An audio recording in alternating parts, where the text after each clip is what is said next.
Thank you, Chair, for the opportunity just to speak on this for a few moments, and I hope that the Government will be generous in reciprocating what Deputy McGrath is bringing here. I think this is an issue that needs to be absolutely aired. So I think sulky racing is seen as a cultural activity for many, but I think it's important that we don't conflate the difference between trotting ponies and people who keep ponies for recreational use, drawing carts, and sulky racing. Specifically, sulky racing, I would say, revolves around horse trading. There's quite a bit of gambling involved, and there are certainly animal welfare rights. And like every activity, there are some people who do it to a very high standard, and unfortunately, there are many who do not. Sulky racing particularly is conducted, as the Minister knows, on public roads, and I have never heard of a sulky race in my area, and I've seen plenty of them where the guards have been notified or where the roads were closed. I think it's often cruel to animals. It's largely done potentially to ponies who may not be fully grown, and I would say that as someone who knows something about horses, I would not gallop ponies unshod on a road, because that is very hard to their feet and it will cause lameness in animals. But I've seen it done many times in sulky racing.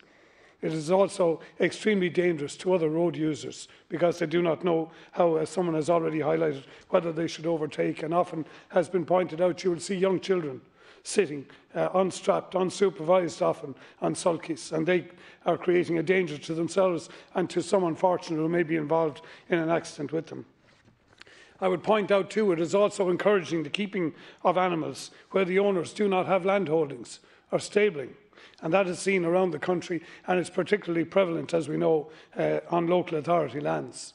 And I think that certainly we know of planning schemes that have been mooted in the past couple of years where stabling is being made available, particularly to members of the travelling community. And certainly I think that should be encouraged. But then lands have to be allocated to make sure that we have adequate lands to care properly for horses. And like any land holding, there should be a ratio of horses to land, the same as we have cattle to an acre. Stabling is very important, and I think the local authority needs to do something about ensuring that there's compliance in terms of registration in ponies and chipping in particular. And I would point out, and I've seen this in my own area, that oftentimes significant intimidation of private landowners occurs where ponies are put in, and if you threaten to take them out, you will be threatened as a result. That is totally unfair. And as I would say, that is in the minority of cases, not in the majority. But I believe that, for sulky racing to be successful, it needs to be registered to some degree, and it needs to be regulated. And I think there are many who are involved in the area would welcome some form of regulation, standards and compliance that would allow them to carry on this activity as a recreation safely.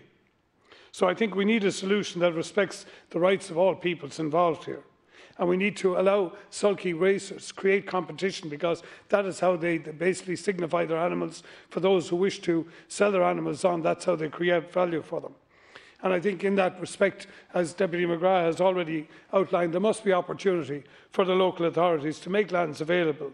And certainly if we look at the success of pony racing in the US, and as he has highlighted in France, there is probably a very vibrant industry here to be developed, and I think everybody would be in a win-win in that situation. But I think firstly, we must have standards and they must be enforced.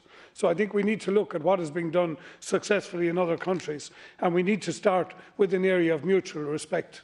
And in mutual respect, everybody has to have, something of what they want. There has to be a compromise. There has to be a win-win. And certainly equine animal standards must be observed. But I think also people are right to have, their cultural icons preserved. We don't want to do anything to disrupt that, but we want to make sure that it is done fairly and that it is done in the right way. And I would say that the local authorities have a very large part to play. I would say the Garda have enough to be doing without running around trying to regulate sulky racing on the roads, and therefore we have to provide some amenity areas where this can be done easily and effectively. Thank you.